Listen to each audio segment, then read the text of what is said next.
बिस्मिल्लाहिर्रहमानिर्रहीम। Welcome to the Excellence Academy. दोस्तों, आज की इस छोटी सी वीडियो में हम ये सीखेंगे कि रास्टर इमेज और एडोबी इलिस्ट्रेटर या वेक्टर इमेज के बीच में क्या फ़र्क होता है। बेसिकली एडोबी इलिस्ट्रेटर जो है एक हाई रेजोल्यूशन सॉफ्टवेयर है। जब आप प्रिंट में काम करते हैं, जब आप कार्टून बनाते हैं या कोई इस तरह की चीज़ें आप डिज़ाइन करते हैं, तो high resolution, high quality, HD quality की इमेजेस या पोस्टर जब आप डिज़ाइन करते हैं तो उसके लिए आपको एडोबी इलिस्ट्रेटर की ज़रूरत होती है।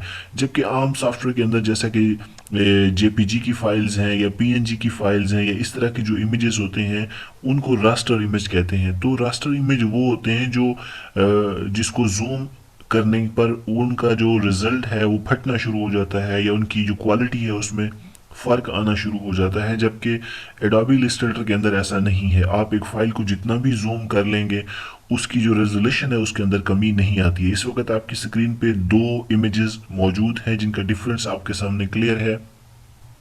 जो ये वाली इमेज है ये बेसिकली एडोबी इलिस्ट्रेटर की इमेज है जो हाई रेजोल्यूशन है। इसको जितना भी आप जूम कर लें तो आपके सामने है ये, इसके अंदर जो इसके कलर्स हैं उसके अंदर जो फ़र्क है वो नहीं आएगा, ठीक है ना। जबकि जो छोटी इमेज है जो जेपीजी की फाइल है इसके अंदर ये है कि ये पहले से ही फटी फटी सी नज़र आ रही है।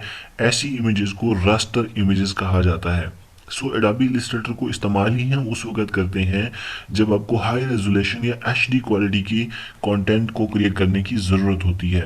होप सो कि आपको रास्टर और एडोबी इलिस्ट्रेटर या वेक्टर के बीच का फ़र्क जो है वो समझ आ गया होगा। अगर अभी भी कोई क्यूरी है तो आप हमें कमेंट्स करें। Thanks for watching, stay tuned.